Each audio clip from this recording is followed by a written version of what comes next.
China isn't just showing off robots. It's trying to build the next industrial workforce. The 2026 World Robot Conference is underway in Beijing, bringing together more than 300 exhibitors and around 3,000 robotic products. But the real story is humanoids, machines designed to move, learn, and work in environments built for humans.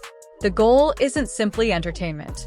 Companies are targeting factories, logistics, retail, healthcare, and even household tasks. And this year's event is moving fast. 311 new products have been unveiled. The bigger breakthrough is embodied AI, giving AI a body, sensors, and the ability to act in the physical world. That could change manufacturing the same way software changed information. And investors are paying attention.